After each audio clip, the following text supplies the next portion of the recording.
Hello, my name is Zara and welcome to the Geek Legion of Doom. Today I'll be reviewing The Dark Kingdom, The Sword of Xanten. Three separate films, but all the same story. They were released in 2004, November the 19th. Basically, the general outline of the films is about a young boy in the first one, Siegfried. Basically, what happens is that Siegfried has woken up and that his parents' castle, has been attacked, and his mother and a few of the loyal soldiers give their life to protect him and send him downriver on a log with the sword of Xanten, so the very famous sword.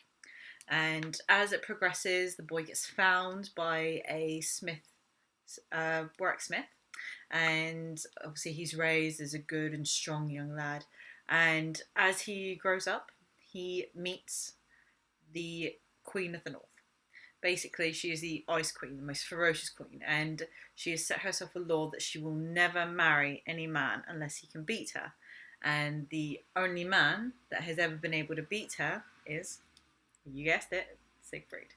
But obviously there are loads of twists and plots in this as well. He ends up finding the dragon's cave. I know. And basically, whoever wears the ring to control the whole treasure of the cave becomes cursed. So obviously, as he's very human and becomes very selfish, he wears this ring. And as it goes on, the princess of another kingdom has fallen in love with Siegfried. But because he has eyes only for his queen, she gives him a potion which basically makes him forget about his queen. He does not know her, he has never met her before, and as soon as he sees the princess, he completely and utterly falls in love with her. Her, though, having no idea that his heart belonged to this queen. And basically her brother, who was the king,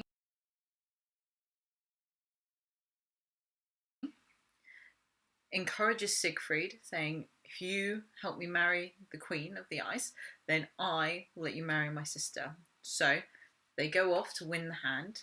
The Queen, when she does see Siegfried again, she is devastated the fact that he does not remember her.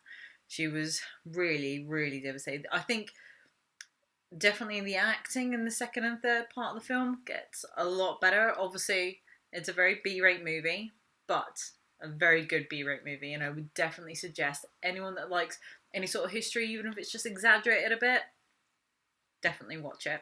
And then, obviously, during the last film, he helps his brother-in-law win the hand of the queen and everything, even though she is completely devastated the fact that she has to marry someone she doesn't even like, and to see the man that she loves marry another woman.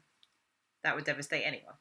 And basically, near the end of the film, they plan and they kill Siegfried, and the king ends up dying as well. And then basically, at the end, an honorary death, Siegfried gets sent out on a boat with all the dragon's gold as well, and the queen, unbeknown to everyone else, swims out there and dies on the barge with him to be with him. So it's a very touching story. Obviously there is a lot more to go around, but don't want to spoil it all for you, do I? So you got to go watch that. What else can I say about this film? I think the casting was quite well done. Definitely 100% well done directors. That was actually quite a good choosing for casting. Obviously some of them are a bit over exaggerous, but that's what you get with actors, isn't it? No offence. So, yeah, there's not really much else I can say about the film, but I would definitely give it a 7 out of 10, and I highly suggest anyone to go see it. Bye-bye for now, and hopefully you stay in tune. Maybe when the door gets broke down.